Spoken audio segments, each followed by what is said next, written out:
Esse podcast faz parte do site Fambonanet. Acesse fambonanet.com.br.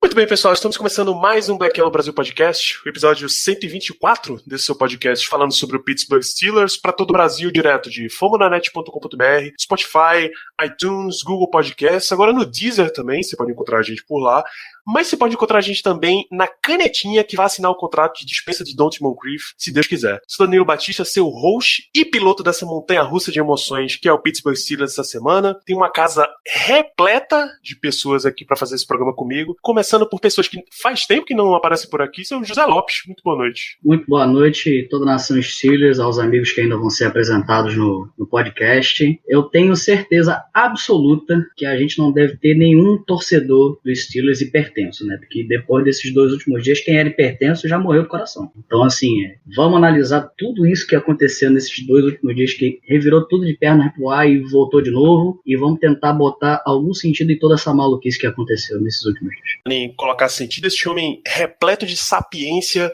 Muito boa noite, Paulo de Tarso. Boa noite, meus queridos diplomatas. Boa noite, ouvintes. Estamos aí de volta. Esse foi um que eu não podia perder de forma alguma e a gente vai estar falando aí um pouco dessa montanha-russa de emoções que foram os últimos dias. E tenho bastante coisa para falar para vocês sobre Minkah Fitzpatrick, principalmente. Este homem que já encomendou a camisa de Minkah Fitzpatrick, Renato Cavalari, é um prazer tê-lo de volta. Muito boa noite. Opa, muita informação nessas últimas horas, nesses últimos dias, e é um prazer estar aqui de volta depois de um longuíssimo tempo e muita saudade de vocês todos. Lembrar a última vez que você participou desse programa? Olha, o que acontecia no mundo da última vez que Renato esteve no Black Yellow Brasil?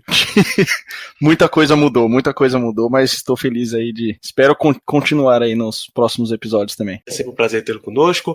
Agora as pessoas que vocês estão acostumadas a ouvir a voz, esse homem que está em plena forma de temporada, Caio Melo, muito boa noite. Uma boa noite, pessoal. Bom dia, boa tarde, dependendo do horário que você vai escutando. Estamos de volta, vamos falar aí sobre os Steelers, sobre sempre início de semana aí, super cheio de notícia, muita coisa para falar e vamos que vamos. Presença na casa hoje do melhor editor do Brasil, Germano Coutinho, muito boa noite. Bom dia, boa tarde, boa noite. Se o Discord permitir, eu participarei desse programa e é como nosso amigo PDT, o Paulo de Tarso, falou. Esses últimos dias foram uma verdadeira montanha-russa e nós fomos o Cameron Hayward, que estreou lá uma montanha-russa em Pittsburgh. Os Steelers postaram no Instagram e tudo. Então, vamos que vamos. E o gerente desse grande parque de diversões que temos aqui, Ricardo Rezende, uma boa noite. Boa noite para todos.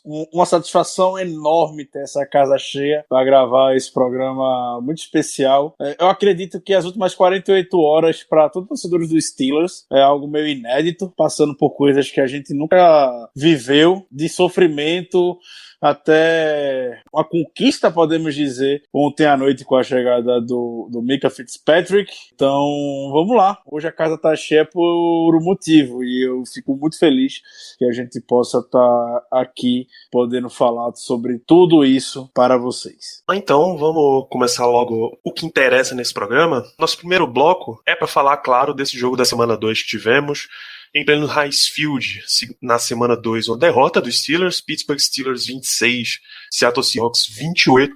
Vou pedir para cada um de vocês citar um destaque, começando um destaque positivo, é claro, quem deixou uma boa impressão, na opinião de vocês, começar com José Lopes. Acho que, como sempre, pelo menos desde o final do ano passado, e principalmente nesses 2 primeiros jogos da temporada, um dos únicos raios de esperança que a gente está tendo, que a gente está vendo funcionar jogo sim, jogo também na nossa defesa, é TJ Watt. A evolução que ele já vem demonstrando em todos esses anos, e especialmente do último ano, com vários sacks, vários fumbles forçados, e a gente vê que isso não parou nem um pouco, muito pelo contrário. Já teve fumble forçado de novo, nesse jogo contra o Seahawks, teve sack de novo, e a esperança é de mais um ano grande, mais um ano excelente de TJ Watt, que com certeza pra gente já é o melhor Watt da NFL. TJ Watt, um sack, 6 tackles no total, um tackle for loss, Um QB hit e um fumble forçado. Realmente uma partida muito interessante. Watch. Renato, do que você viu do jogo, quem é que te chamou a atenção no Steelers? O meu destaque positivo, eu vou citar o Vance McDonald, porque para quem já teve alguns apelidos nada carinhosos aí no passado, ele conseguiu cumprir bem, obviamente pelos seus números, conseguiu receber todas as bolas, conseguiu anotar seus 2 touchdowns e para mim fica como o destaque aí no meu ponto de vista.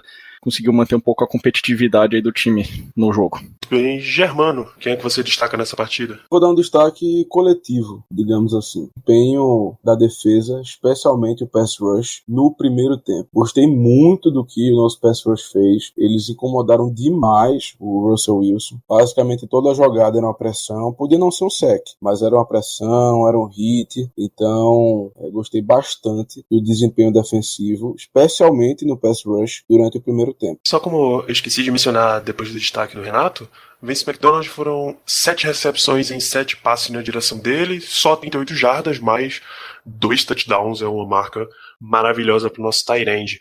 Caio, quem é que você achou positivo nesse jogo de hoje? Dessa semana, claro. Olha, meu destaque vai para um jogador que eu critico muito ele, tá? Eu venho criticando recentemente, mas ele jogou muito na temporada, no jogo passado, e no primeiro jogo também tinha sido dos nomes que tinha começado com um ritmo bem interessante, e agora parece mostrar uma evolução e parece que vai finalmente se tornar um dos líderes dessa defesa, principalmente em nível de performance, que é o Stephon Tuitt, que saiu do jogo com 2 sacks e meio, gerando pressão muito bem pelo meio. É muito difícil conseguir o sack em cima do Russell Wilson quando ele tá em situações de scramble, e a gente viu o Tuitt não deixando ele nem hesitar em 2 snaps ali que ele conseguiu chegar no Russell Wilson. Então meu destaque vai pro Tuitt, que fez uma boa partida, 2 sacks e meio, para mim o destaque da defesa nesse jogo. Bem, Paulo de Tarso, sua vez de apresentar mensagens positivas sobre os Steelers para essa partida. Bem, a maioria já fez um comentário sobre jogadores que eu gostaria de destacar. Então eu vou comentar brevemente sobre um jogador que nem teve tanto tempo, mas que eu vi 2 jogadas que me chamaram bastante atenção, e agora com a lesão do Tickle, e apesar dele estar questionável para o próximo jogo e ter feito uma partida meio bizarra, para falar o mínimo, é um cara que eu acho que pode aparecer bastante nos próximos jogos, que é o caso do Ola. Eu vi ele fazendo 2 jogadas bem interessantes, correndo do backside, vindo para derrubar o running back. Não chegou a fazer o tackle na jogada, mas eu vi uma habilidade de conseguir dar o shed nos bloqueios muito interessante, e é uma coisa que pode ser muito utilizada pela nossa defesa, principalmente no aspecto da rotação de linha defensiva. O left tackle dos Seahawks, o Dwayne Brown, chegou a comentar ontem em entrevista falando que ele sentiu que a nossa defesa, os nossos pass rushers, eles cansaram no segundo tempo, que era visível que eles não estavam mais aguentando correr contra os offensive linemen dos Seahawks, sendo que não é nenhum elogio isso da linha ofensiva dos Seahawks. Tem atletas tirando o Dwayne Brown de baixíssimo nível, então acho que a presença, esse crescimento do Ola é uma coisa bem positiva. Vi algumas jogadas interessantes dele e por isso faço o destaque. O presidente Ricardo Rezende.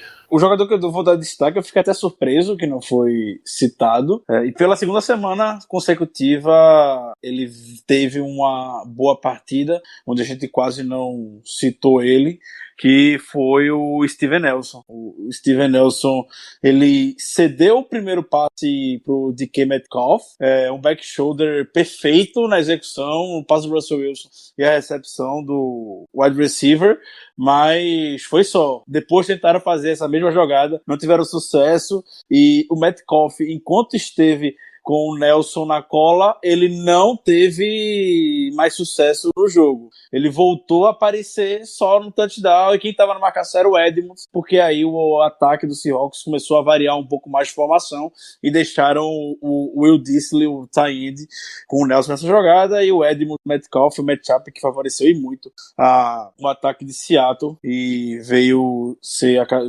gerado Um touchdown. Nelson, uma surpresa bem positiva nesse temporada, após um pouco de desconfiança do nome dado histórico na temporada passada com ele no Chiefs. Então, feliz por esse bom início do camisa 22 em Pittsburgh. Então, vocês querem passar por destaques negativos nessa partida? Porque eu acho que vai ser pesado. De negativo tem um resto. Pronto. É isso. Mas é isso mesmo. Tem um resto de negativo. Tirando isso aí, se você me der licença, Ricardo, se você me der licença, eu preciso fazer um comentário negativo especial pro retardado mental que é o título. Pode começar. Não, tá. Esse merece. Porque esse merece. eu garanto que a gente não perde esse jogo se ele não erra aquele tackle do... Era quem? O Rashad Penny? Era o Penny. Era o Penny. Porque foi uma coisa bizarra. Que ele tava sozinho. Ele tava sozinho. E o Penny, ele acha por acaso que o Penny vai correr pro meio da linha, sendo que tem 300 pessoas lá. Ele não vai pra fora. E aí ele vai, tenta dar um tackle nos pés do Penny, em vez de ir no meio do centro de gravidade, e deixa o cara passar livre. E ele só tinha mais o Joe Hayden aberto e corre até a endzone. A gente toma um touchdown até consideravelmente longo e basicamente perde o jogo por causa disso. Eu não vou dizer que só por causa disso, porque também teve aquela terceira descida longa que não conseguiram segurar o Russell Wilson e alguns outros erros mentais, coisas bobas, mas acho que essa jogada foi principalmente fatal para esse nosso jogo que a gente perdeu. Se puxar a semana 1 e a semana 2, eu tenho quase certeza que todas as big plays que houveram, o Tickle era um membro comum em campo, que é terrível. O ruim de ter jogador ruim é que uma hora ele vai entrar. E o Tickle é uma praga que sempre arruma um jeito qualquer de meter ele no campo. Não existe isso. Não existe. Exatamente. Agora eu também... O que é que o Tickle traz pro time hoje? Sério, o que é que ele traz? Usam sempre o argumento de que ele é jogador de special teams. Ele tem os piores special teams da NFL. Se ele pelo menos fizesse alguma coisa, beleza. Tava um pouco justificado, mas nem isso faz. Então, porra, não faz o menor sentido ter um cara desse no roster que uma hora ele vai entrar e vai dar essa merda que o Paulo acabou de comentar.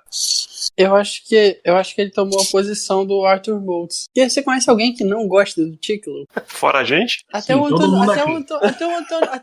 Brown tava comentando na foto dele esses dias de brincadeira. Jogadores que já foram embora dos Steelers. Todo mundo do time adora ele. Aquele cara que tá sempre com a galera, batendo foto, fazendo vídeo, sei lá o quê. Mas aí não precisa estar no time. Você paga o churrasco por fora e pode ficar lá fora, entendeu? Mas é a cota. Parece que os Steelers tem sempre uma cota de jogador ruim que é amigo da galera. É a herança da academia, é a herança do camp James Harrison de fisiculturismo. E a gente tá pagando caro pra ele ser muito ruim, né? Tem isso também, tá?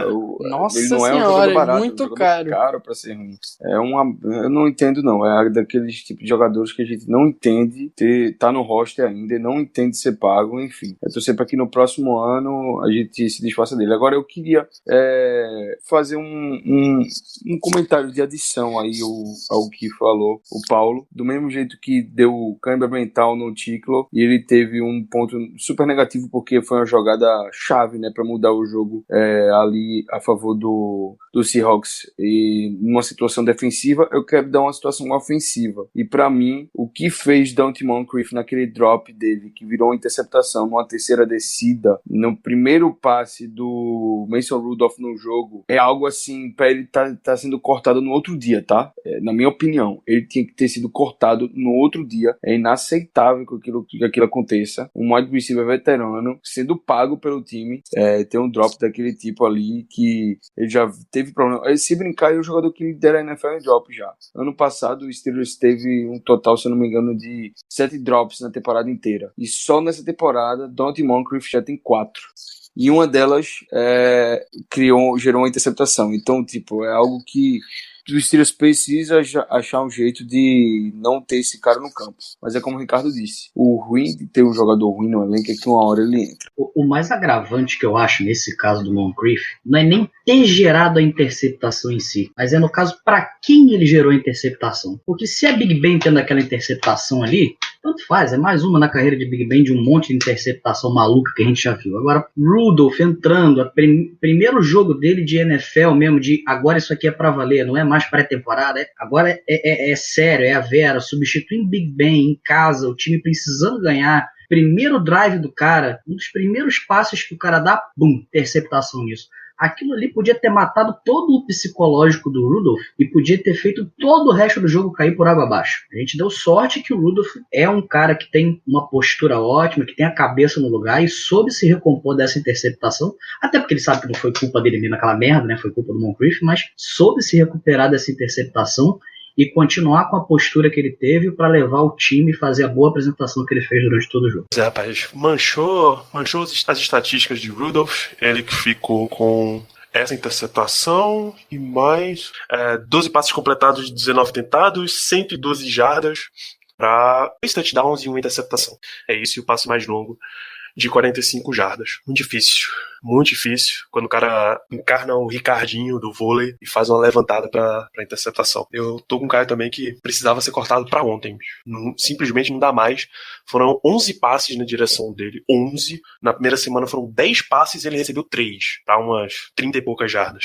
Campanha volta, Eli Rogers. Eu nunca te critiquei. Volta. E é importante lembrar do Moncrief que na pré-terceiro jogo, que teoricamente é o mais importante contra o Titans, ele teve um fumble. Então a merda já estava sendo desenhada desde lá. E eu de trouxa, eu não falo pelos demais amigos já mesmo, mas eu de trouxa acreditei que o Moncrief poderia render alguma coisa pro Steelers, onde obviamente não tá. E eu mantenho o que eu disse no QG. Se Moncrief estiver ativo no domingo, eu não assisto o jogo. Não vou passar raiva de graça. Grande abraço. Se tiverem mais destaques negativos, a gente segue em frente com a pauta do programa. Eu tenho. Por favor, Germano. Como eu falei há pouco no programa, o meu destaque positivo seria a atuação da defesa, especialmente no pass rush durante o primeiro tempo. Um negativo que eu gostaria de lembrar e trazer a discussão é o desempenho da defesa, especialmente na verdade, não vou nem botar a culpa na defesa, eu vou mudar. Na verdade, o desempenho do coaching staff no aspecto defensivo no segundo tempo, porque foi nítido que na volta do intervalo, o pessoal de Seattle, eles simplesmente alteraram o game plan. No primeiro tempo, o Russell Wilson estava levando muita pressão, estava demorando muito para soltar a bola, estava tentando esperar o desenvolver de rotas mais longas dos wide receivers e isso aí não estava dando tão certo para eles. Assim que começou o segundo tempo, eles adotaram um jogo diferente, de passes mais curtos, do Russell Wilson lançar a bola cada vez mais rápido, e isso quebrou a nossa defesa. A gente parecia não ter resposta. Então, isso aí para mim foi um ponto extremamente negativo, o fato do coaching staff não ter conseguido ajustar a defesa a tempo, porque foi principalmente no segundo tempo que a gente sofreu. E outro ponto negativo vai pra ele, o meu garoto, o Dan McCullers. Impressionante. O cara faz uma jogada boa, faz um tackle pelo meio, pra logo em seguida cagar tudo. 4 pontos foram culpa dele. Então, podemos dizer que perdemos o jogo por culpa do Dan McCullers. Infelizmente, eu tenho que dizer isso. Como é que o cara me vai no long snapper, bicho? Num field goal? Pelo amor de Deus. É um erro que não pode acontecer. É um erro básico. Se a regra tá certa, se tá errada, enfim. Isso aí não cabe a gente discutir no momento. Mas se a regra existe, o cara simplesmente não pode fazer isso. Ele nos custou 4 pontos, que foram justamente um fator determinante para o resultado final do jogo. Então fica aí também ponto negativo para o Dan McCullers, porque o que ele tem de grande, ele tem de burro. Olha só, rapaz, não achei que esse momento fosse chegar tão rápido de ver Germano criticando o Dan McCullers nesse programa. Mas é completamente justo que ele faça essas críticas. Então, passamos por essa partida, deixemos um pouquinho a semana 2 de lado. Vamos às consequências dessa semana. Primeiro, nas palavras do nosso treinador, o que aconteceu na Tomlin Tuesday. Eu sei que você acompanhou, Caio. Acompanhei sim. O Mike Tomlin falou, né, da lesão do Big Ben. Logo de cara ele falou a perda do Big Ben, mas ele fez um comentário muito importante sobre isso, que ele espera que o Big Ben retorne na próxima temporada, e realmente é o que parece ser o que o time tá, o que esse front office está esperando, é que o Big Ben volte na próxima temporada. Então, a não ser realmente que o Rudolph detone aí, que esse time vá para os playoffs e ganhe o Super Bowl, eu acho muito difícil que isso aconteça, né? Mas tudo indica que o Big Ben, com essa lesão, perde essa temporada, mas estará de volta em 2020 como quarterback titular do time.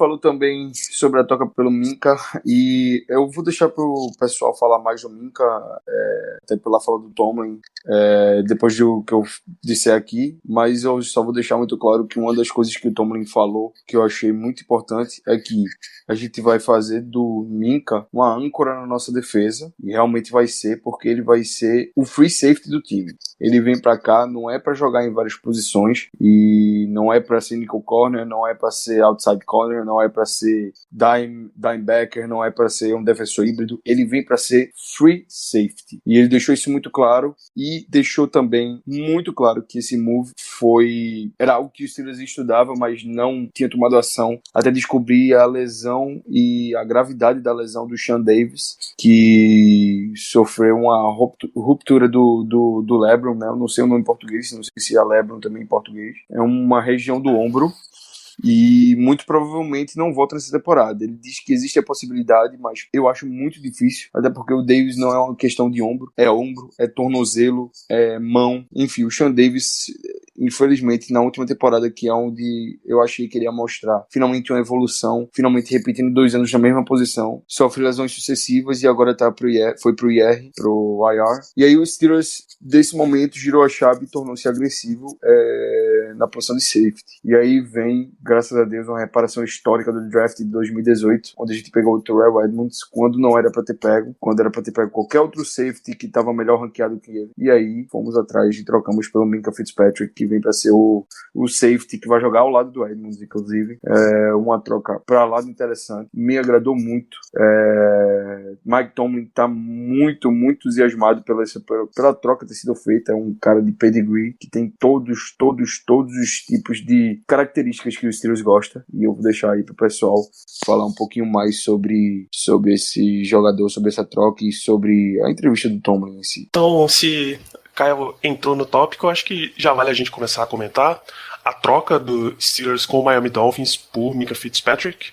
O Steelers recebeu o próprio jogador, um cornerback, safety, defensive back, o Dolphins estava usando até de linebacker em algumas situações, mais uma escolha de 4ª rodada desse draft 2020, mais uma de 7ª rodada do draft 2021, e deu para o Miami Dolphins a escolha de 1ª rodada de 2020, a de 5ª rodada também de 2020 e uma de 6ª de 2021. Em resumo, a gente pode dizer que foram as escolhas do Joshua Dobbs e do Gerald Hawkins, e a gente ganha uma de 4ª e uma de 7ª.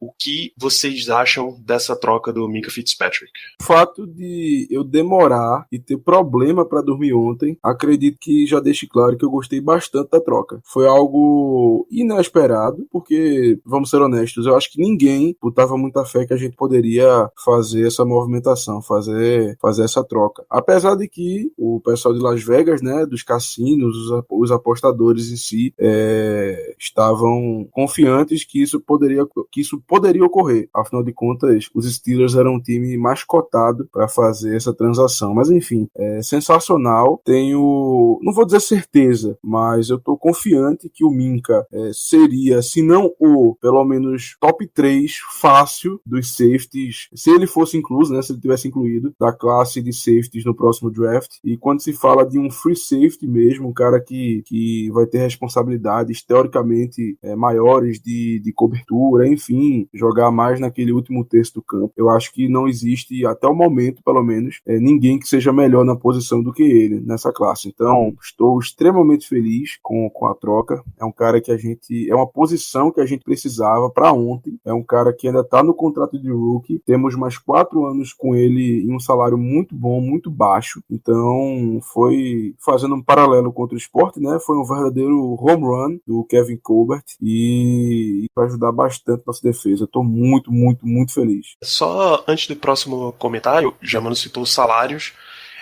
Em termos de cap hit, 1 milhão para esse ano, menos 2 semanas que o Dolphins teve ele como jogador, então o Dolphins é que paga. 1.900.000 no ano que vem, 2.700.000 em 2021, tudo isso é só salário base, porque é o contrato de calouro que ele tem assinado, e o Steelers tem uma opção de 5º ano para 2022, que o total do salário é de 16 milhões. Isso deve dar no final coisa de 8 a 10 milhões sobrando. Bom, extremamente barato e plug and play, basicamente, bota para jogar lá que vai resolver. Zé Lopes, Minkah Fitzpatrick agora é um Pittsburgh Steelers. Cara, eu achei a troca, assim, mais do que excelente. Como você mesmo já comentou quando estava falando da troca, os termos em que aconteceram, a troca de picks foi excelente pra gente. Mostra muito do que o time pensa da lesão, pensa e sabe, né? Porque o Caio falou que acompanhou a Tomlin Tuesday hoje, eu assim que cheguei em casa do trabalho também, dei uma cavada no Twitter, dei uma olhada no YouTube do time e vi que eles tinham lá a entrevista gravada, vi o vídeo, né, dei uma ouvida no que o Tomlin falou e claramente teve um jornalista que perguntou na hora se já tinha dia marcado para a cirurgia do Big Ben, como é que eles estavam com a expectativa de recuperação, de quanto tempo que ia ser. E a resposta do Tomlin na hora, ele geralmente é curto e grosso, né? Ele geralmente não deixa ele não dá pistas pra gente saber de alguma coisa. Mas nessa ele deu uma vacilada. Ao invés dele não dar pistas, ele falou que naquele momento ele não iria falar nada. Que ele iria esperar para depois da cirurgia para comunicar isso realmente, como que ia ser e como que não ia ser. Então, assim, é evidente que o time já sabe a real situação que Big Ben se encontra com a lesão, e com isso, claro, aliado à lesão do Sean Davis, que foi possível orquestrar toda essa trade pelo Minkah. O talento que a gente adiciona é excelente, mais do que excelente. Como o Germano falou, o Minkah é melhor do que todos os safeties da classe desse draft, e a gente ainda tem o bônus que a gente não está pegando um cara que ainda precisa se provar, que ainda tem dúvida se vai render ou não, já é provado. O Minkah é um ótimo jogador e com certeza vai render. Claro que depende de variáveis, né? Keith Butler, mas com certeza é um talento excelente, barato, um contrato longo. Com isso a gente consegue fazer uma fundação na defesa muito interessante para os próximos anos, com DJ Watt no pass rush, Devin Bush no meio do campo, Minkah e Edmonds lá atrás como DBs. A gente ainda tem que ver o Justin Lane se vai render alguma coisa ou se não vai.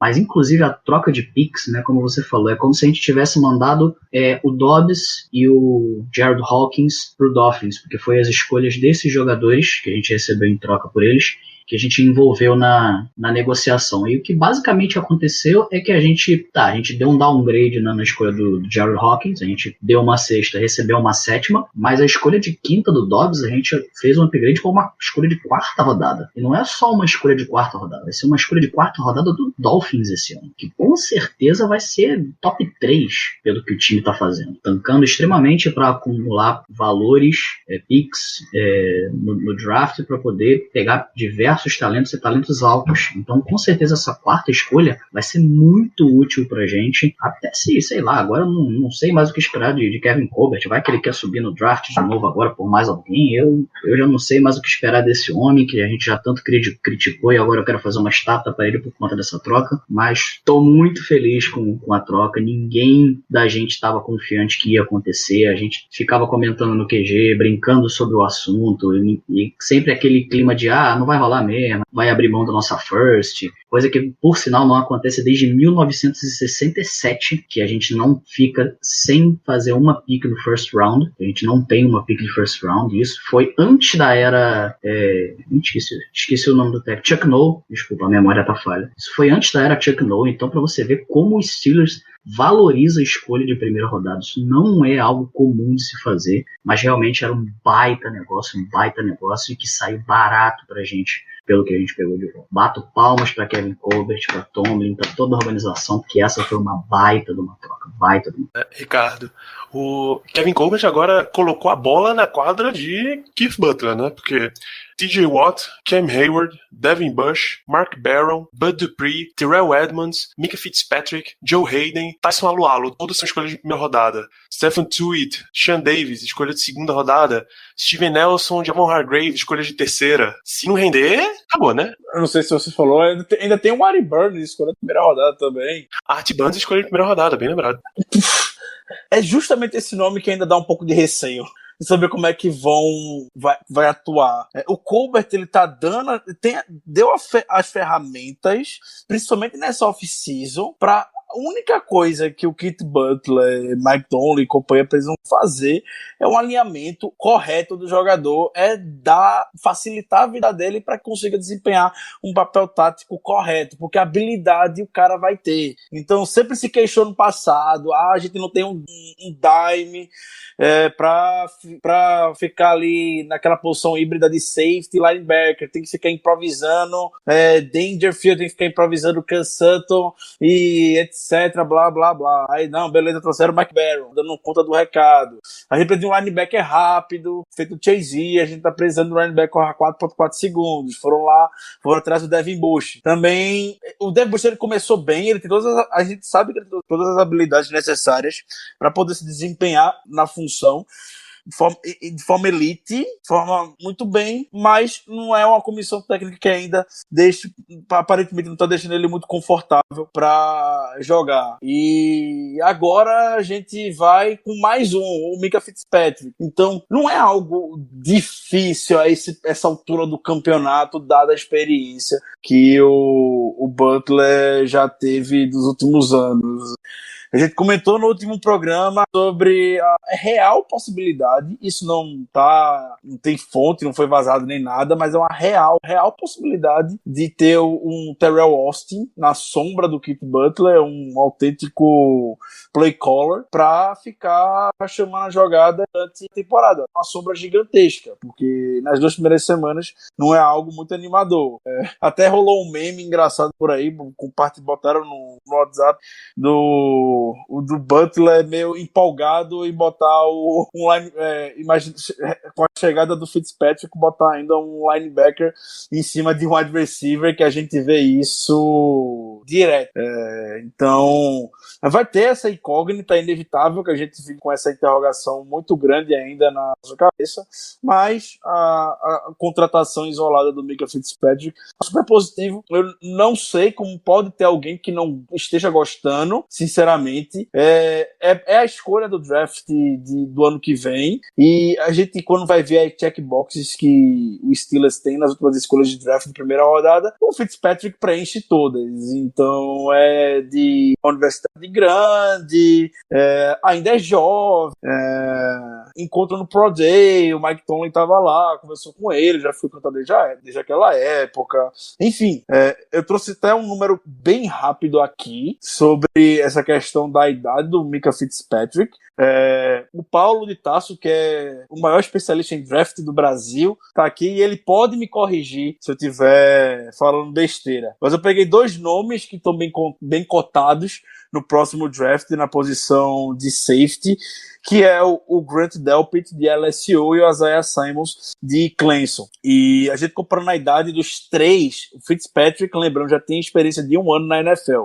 O Fitzpatrick, ele tem 22 anos de idade, faz 23 agora em novembro. O Grant Delpit, ele tem 20 anos, tá no college, provavelmente é pro draft do ano que vem. Mas ele faz 21 agora em setembro. Hoje ele tá gravando no dia 17, e no dia 20 ele completa 21 anos, vai entrar na próxima temporada da NFL basicamente com a mesma idade do Fitzpatrick, que chegou no Steelers com 22 anos. E o Isaiah Simons já tem 21 anos, vai entrar na NFL também com 22 anos, que ele faz aniversário em julho. Então é um rookie, é o tamanho do valor que esse cara traz.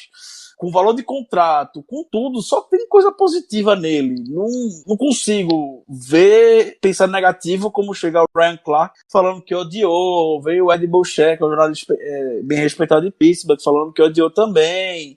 Enfim, só tem aspecto positivo disso. E por mais que eu goste de acompanhar muito o draft, vocês sabem que a gente, de forma geral, gosta de acompanhar draft, mas tem hora que pique de draft, e os amigos podem discordar, mas tem hora que pique de draft é algo overrated. Esse tipo de situação, claro, não importa.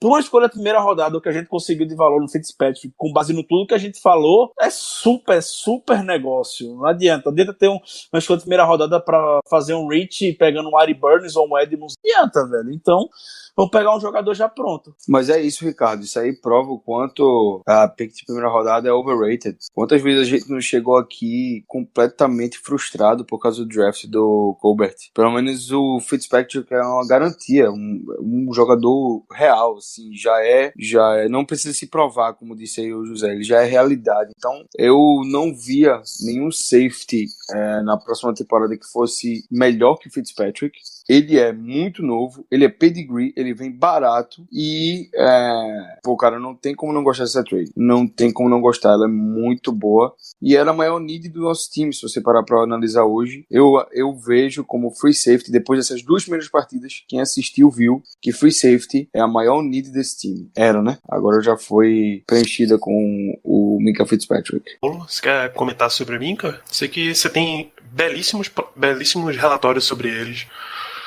na época de draft. Então vamos lá. Vou aproveitar um pouquinho do gancho que o Ricardo estava falando sobre ele ser um jogador muito já tá pronto.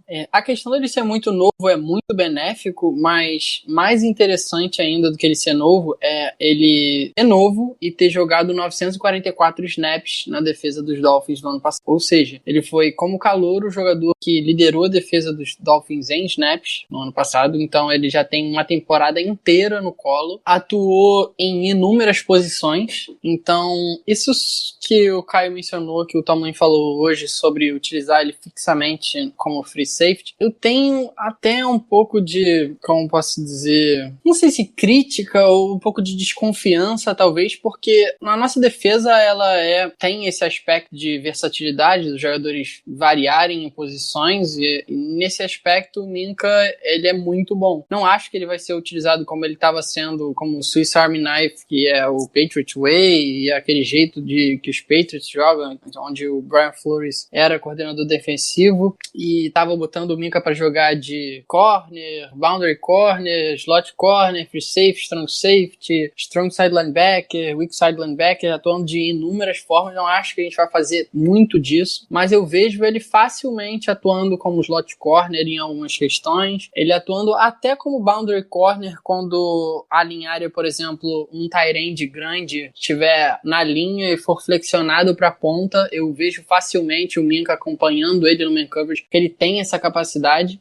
Ele foi, por exemplo, em 2018, o jogador que teve o menor passing rating da NFL, de todos os jogadores da NFL, jogando como slot corner, que é de 49%. Então, é um lugar que ele jogou 40% do tempo dele lá, jogou mais 30% como boundary corner aberto, que não acho que é uma função que ele vai desempenhar muito, mas como eu disse, em questão de flexionar tight end e wide receivers mais altos, porque ele é um jogador que tem um tamanho razoável, então acho que pode ser bem interessante. E, assim, é um jogador que não faltam comentários positivos. Ele tem o pedigree, vem de Alabama. É um cara que... Eu tenho aqui um destaque do Jim Nagy, que é o CEO do Senior Bowl, que ele virou e falou que o Minkah é um dos prospectos mais limpos que ele avaliou na última década. Se ele tivesse disponível para troca, a troca tinha que ser feita no dia, porque o off-field dele é nenhum, ele tem size, ele tem strength, ele tem atleticismo, um QI de futebol americano muito elevado, ele é competitivo, durável, quase nunca se lesionou, é um líder na defesa, que é uma coisa que a gente tá precisando. A gente viu que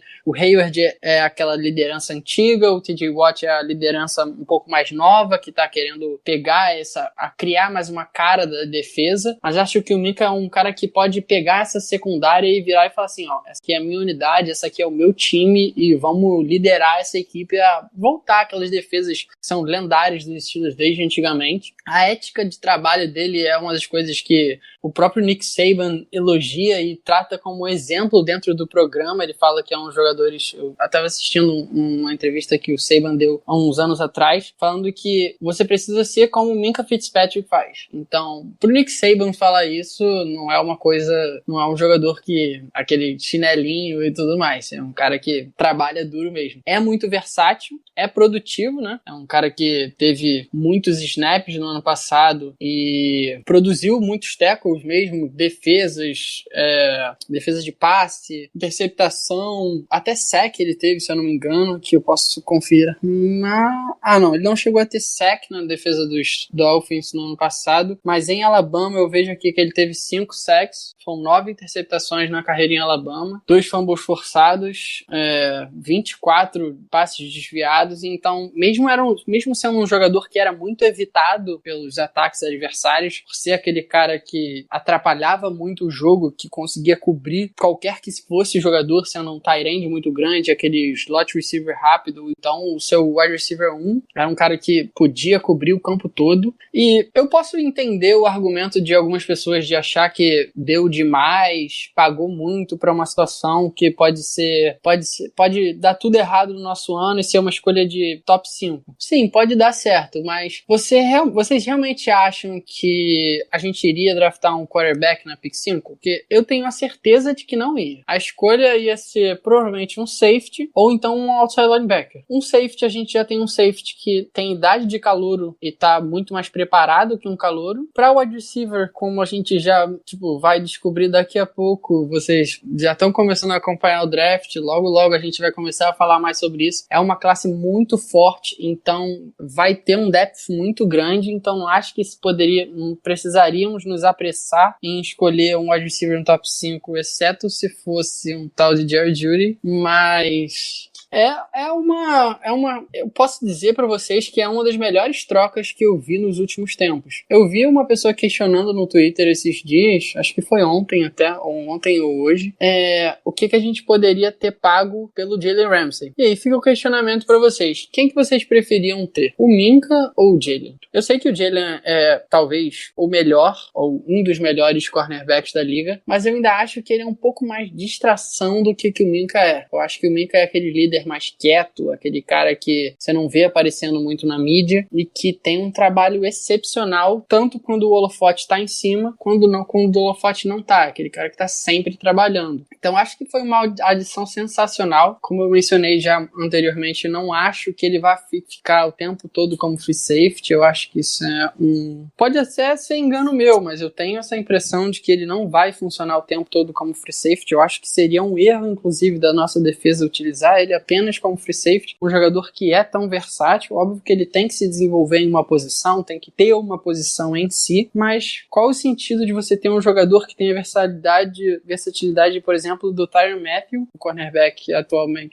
barra safety atualmente dos Chiefs, e não utilizar isso a seu favor? Você pode flexionar ele, você pode usar ele para eliminar as principais armas do outro time. E se você puder fazer isso com um jogador que ainda tem mais 3 anos de contrato, 22 anos, mais uma 50-year option, eu acho que é uma chance que não aparece poucas vezes, não aparece muitas vezes, e acho que o Colbert tá certíssimo de ter apostado nisso. A gente não ficava sem uma escolha de first round desde 1967, então tá aí, como o José falou, como o Colbert valoriza o Minkah, e acho que foi a escolha certa, com certeza. Paulo, só complementando o que você falou, eu realmente acredito que desperdiçar toda essa versatilidade do Minkah é um absurdo, e eu tenho certeza que a gente não vai fazer isso.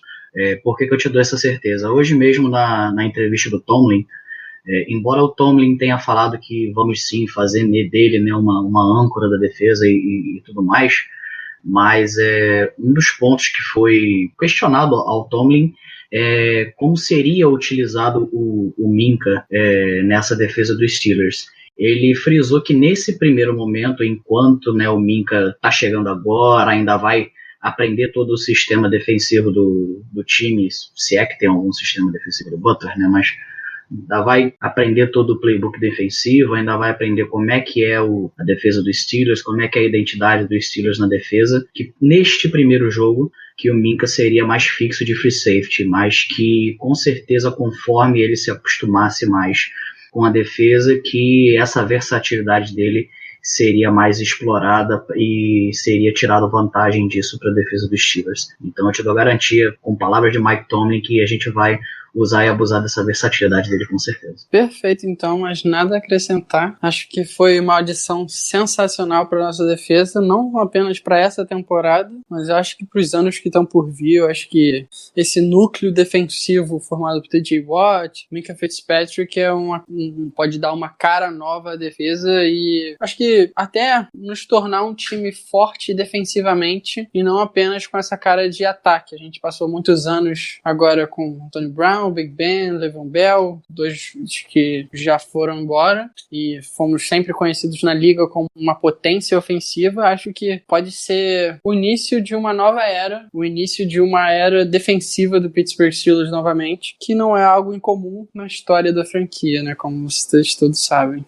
Renato, a sua visão de torcedor, você que tomou um susto, que você já acreditou que o Steelers realmente fez essa movimentação? Cara, era muita informação. Ontem eu confesso que fui dormir, né, antes da troca, acabei indo dormir um pouco mais cedo e eu vi ali que foi pelas 23 horas que começou o barulho.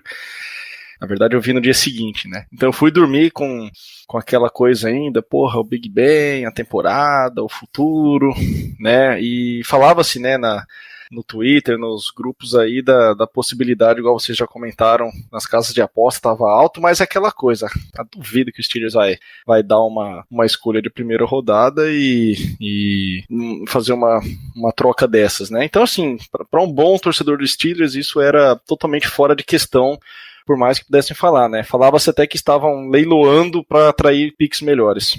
Então, para mim, foi realmente um choque. Faço até um meia-culpa aí dentre esses que no primeiro momento não se empolgou muito, porque eu vi um Steelers fazendo uma temporada horrível e possivelmente pegando aí uma pick top 5, top 10. Só que depois, até com a ajuda de vocês todos aí, vocês me colocaram no mundo real de novo e obviamente eu vi isso como uma antecipação. Então, nas estatísticas vai contar que a gente não vai ter pick do draft de 2020, mas na verdade isso pode ser considerado uma antecipação dessa pick, que nem já falaram, e o susto acabou passando, digamos assim. Por quê? Porque também a chance do Steelers fazer uma grande cagada na primeira pick nossa aí de primeira rodada era um pouco plausível. Então hoje passou, no decorrer do dia, obviamente fiquei empolgado e certamente um pouco mais animado com relação à construção dessa nova defesa aí pro futuro. Igual você mesmo falou, né, Danilo? A gente tá dando aí agora na mão do Butler, não vou dizer ótimos jogadores, mas escolhas de primeira rodada, alguns obviamente questionáveis,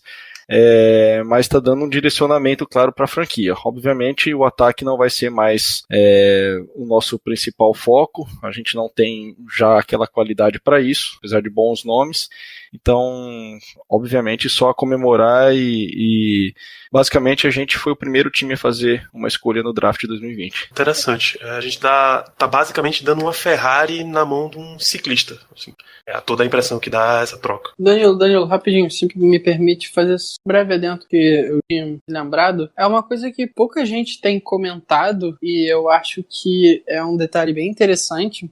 Nessa troca, os termos gerais da troca, a escolha que os Dolphins enviaram pra gente foi uma escolha quarto round do draft de 2020. Como vocês estão vendo, os Dolphins são os piores times da década nesse ano. Não sei se propositalmente, não sei se eles são mesmo, mas sendo uma escolha de quarto round de um time que vai escolher lá no topo do draft, nas primeiras escolhas, funciona basicamente como se fosse uma terceiro round. Então, apesar de a gente ter perdido essa escolha de primeiro round, já tá sem a escolha de segundo por conta da pick do Devin Bush, a gente já vai ter a escolha compensatória do Bell no ano que vem de terceira, e a gente acaba somando mais quase pick de terceira, que é um asset que pouca gente tá contando, tá achando, a gente deu uma pick de primeira rodada que pode ser pick de top 5. Sim, deu, mas a gente conseguiu um retorno de volta, um jogador digno de top 5, e também essa pick de quase terceira rodada, o iniciozinho do finalzinho da terceira rodada e da quarta, e eu acho que é um detalhe que tá passando assim meio despercebido, mas é uma coisa bem, bem interessante.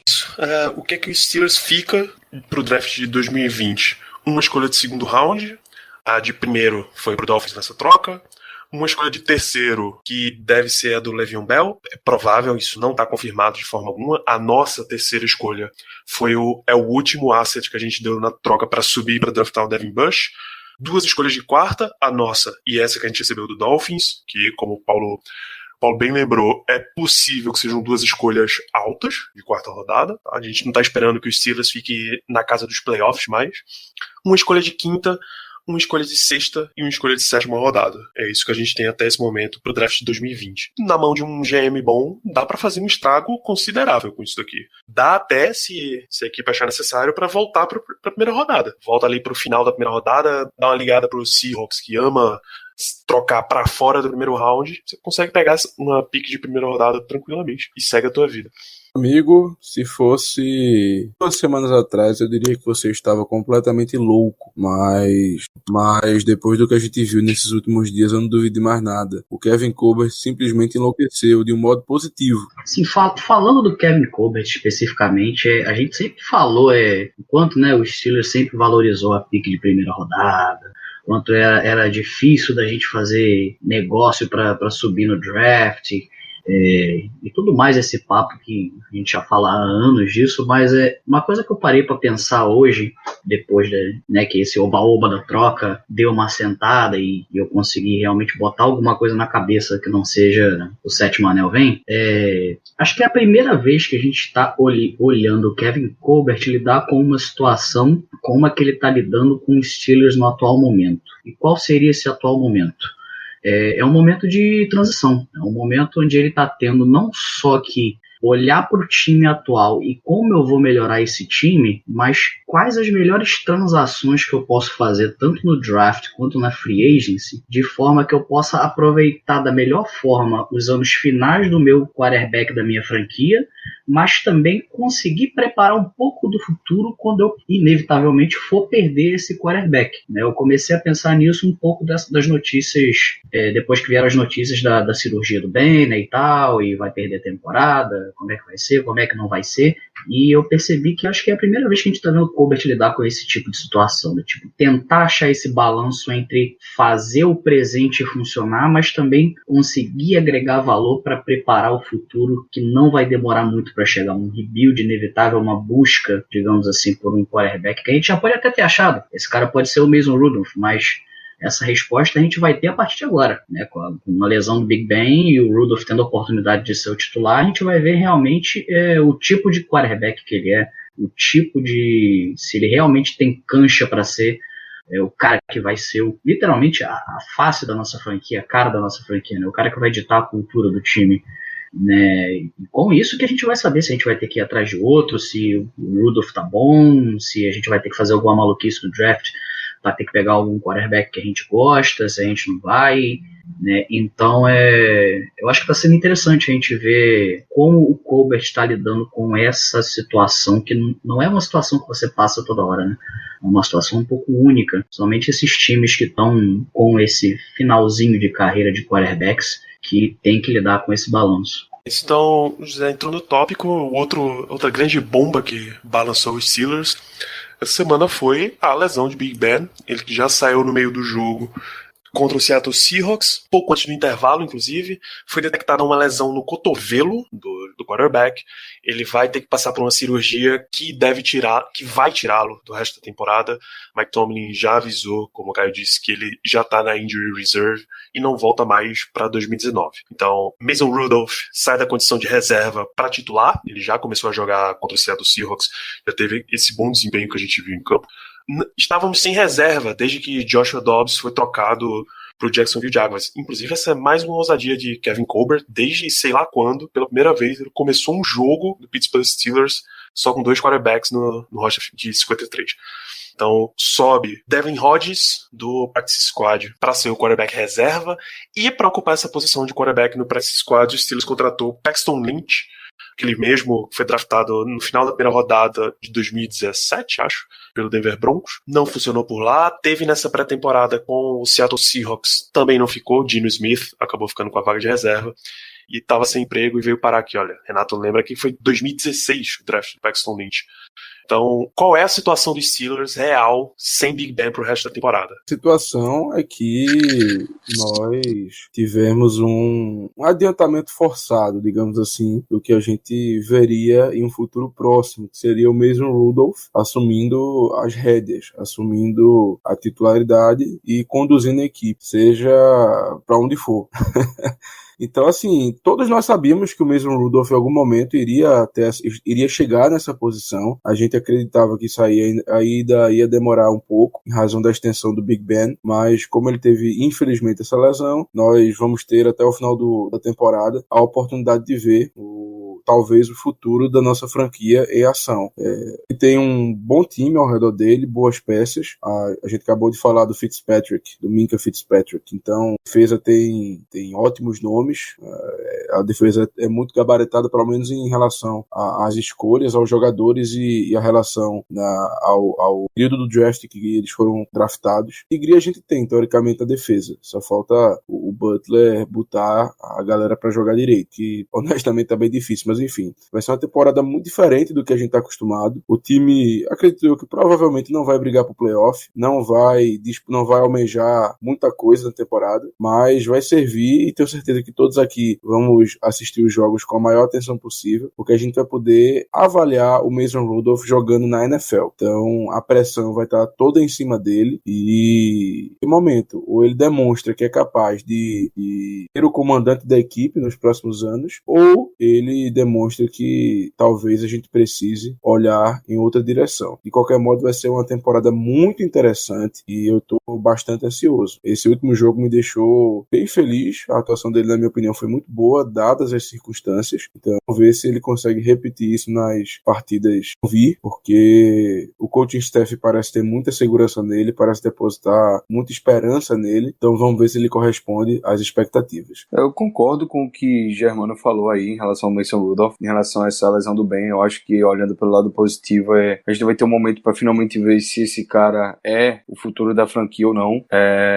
Vai ser um momento para ele se provar. E, claro, eu não consigo torcer contra, tá? Tem gente aí que é muito apegada ao Ben ao ponto de não querer que ele tenha sucesso, de ficar criticando absolutamente tudo que ele faz. Enfim, tem algumas pessoas que eu discordo muito a maneira de ver essa entrada do Mason Rudolph com possibilidade de mostrar o potencial ou o valor de ser o nosso starter. E eu, assim, pelo pouco que eu vi na pré-temporada e o que eu vi nesse primeiro jogo, que todo mundo viu, né, que foi pouco, mas já deu pra ter uma noção do quanto ele se prepara, do quanto ele é frio pra caramba dentro do pocket, do quanto ele é um jogador, assim, que parece pronto pra jogar. Não sei se pra vencer, não sei se pra conduzir um time à vitória, mas pronto pra jogar ele tá. Porque primeiro lançamento dele na carreira como quarterback na temporada regular da NFL, ele lançou uma interceptação. Mesmo que não tenha sido culpa dele, e ele não se abalou com isso. Isso é o que mais me deixou, assim, incrédulo.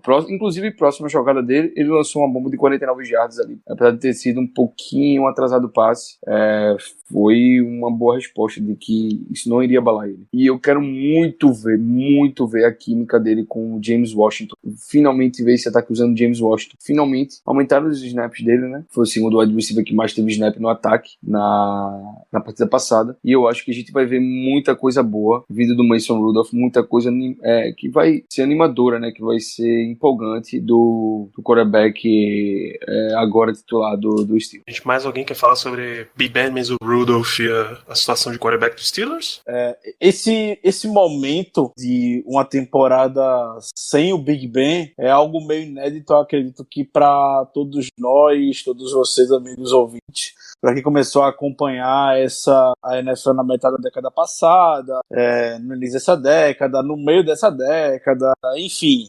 Não acredito que desde quando começou esse processo de popularização da NFL no Brasil, a torcida dos Steelers ainda não viu essa situação. É complicado por demais, não tem nem o que falar. E é tudo muito novo.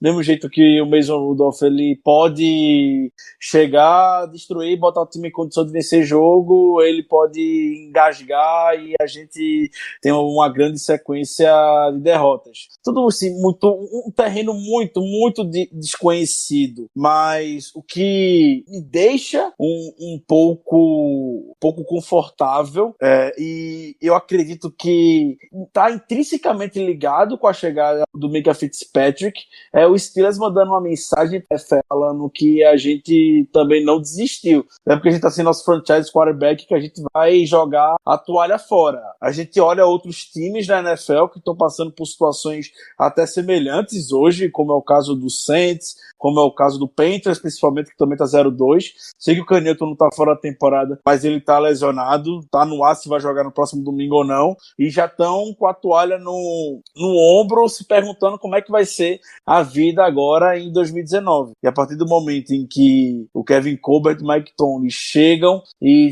pega um cara que diz que não queria estar em um ambiente de derrota, ele mostra pra liga que aqui em Pittsburgh não tem ninguém pra baixo, a gente vai continuar lutando, e o Mason Rudolph, ele pode dar, a gente já comentou isso no podcast de pré-temporada, pra mim o Mason Rudolph é anos-luz o melhor backup que Big Ben já teve. Se tem alguma situação, Deus o livre, nunca desejo isso, nunca quis isso na minha vida, mas Deus o livre, essa situação onde Big Ben se machucasse por temporada, hoje com o Mason Rudolph é o cenário que a gente está em melhores mãos, podemos dizer. Então, vamos acreditar, o Mason Rudolph já fez mais do suficiente para ter um voto de confiança, como o Caio bem falou, ele tem já uma química muito boa com o James Washington, e até o Mike Tomlin falou que pode acabar sendo natural o aumento de participação do Washington na equipe, por conta desse entrosamento que vem desde o college com o Rudolph.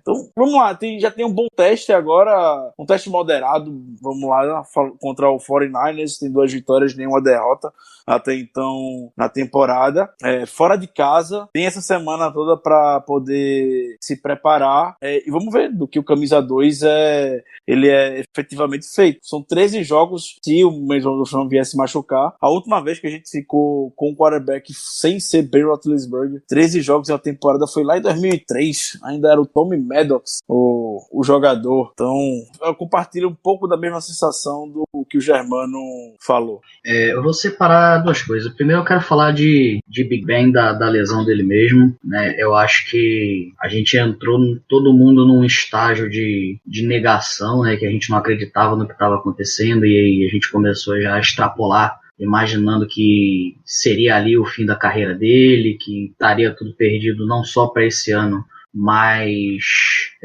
para os anos seguintes, que o rebuild começaria agora. E uma das coisas que tem acalentado mais os nossos corações, eu acho assim, é que a cada nova informação que a gente tem da lesão do Ben, a gente vê que realmente não é uma coisa que não era o que a gente estava imaginando, né? Muito se falou que a lesão que ele tinha poderia ser uma lesão gravíssima no tendão do cotovelo, e que se realmente se constatasse que ele precisasse fazer uma cirurgia, e que essa cirurgia fosse a tal da cirurgia de Tommy John, que eles chamam, né? Eu não conheço as terminologias aí, mas que isso seria papo de 12 a 18 meses de recuperação jogando por baixo, né? E como eu comentei que o Tomlin falou na entrevista dele hoje, né, que as informações que vêm saindo na mídia pelos insiders, todo mundo, Big Ben, o time, as atitudes que o time está tomando, o modo como os jogadores que a gente sabe que são mais chegados ao Big Ben, né, o Juju, né, o pessoal da linha ofensiva ali, o Foster, o Pouncey, né, o De Castro, esses caras que são mais próximos do Ben, tá todo mundo assim falando que realmente é chato, a gente perdeu o nosso quarterback e tal, não sei o que, mas o Mason tá aí, Big Ben volta no que vem e tal, não sei o que. Então, assim, tá todo mundo passando um clima muito de confiança de que ele vai voltar, inclusive o próprio Ben, né? Até porque a gente sabe que ele vai voltar com raiva nos olhos, nem que seja movido só pelo ódio, porque ele não vai querer terminar a carreira dele assim. Então, pelo menos, nem que seja meia bomba, no que vem ele vai voltar, mas tá gerando tanto assim um clima de otimismo que realmente parece que a extensão da lesão não é tão grave quanto a gente imaginava inicialmente, quando a gente não tinha tanta informação. Dito isso, agora a gente tem o príncipe de Pittsburgh nas rédeas do time, né, Mason Rudolph, que eu sempre gostei dele desde que ele foi draftado. Eu achei que foi uma baita pick pra gente na 3ª rodada. Eu via potencial nele devido à acurácia que ele sempre demonstrou, devido à calma que ele sempre demonstrou. É verdade que ele não tem tanto braço como outros quarterbacks da classe dele, é verdade que ele não tem leituras tão rápidas muitas vezes, às vezes ele fica fixo muito numa leitura, Mas é uma coisa que eu acho que é algo até que a gente comenta costumeiramente no QG, é que é bom você ter jogador no seu time inteligente. Jogador burro, por melhor que ele seja, às vezes acaba atrapalhando. Mas jogador inteligente, você consegue fazer o cara ter uma evolução constante. Né? E a gente olhando pro Mason Rudolph, a gente vê que ele é inteligente, a gente vê que quando tem um erro, quando alguma coisa não vai como ele planejou, ele é o primeiro a apontar isso, ele é o primeiro a fazer o meia-culpa e saber, não, eu errei nisso, eu errei naquilo, tenho que melhorar nesse outro, eu tenho que fazer esse outro.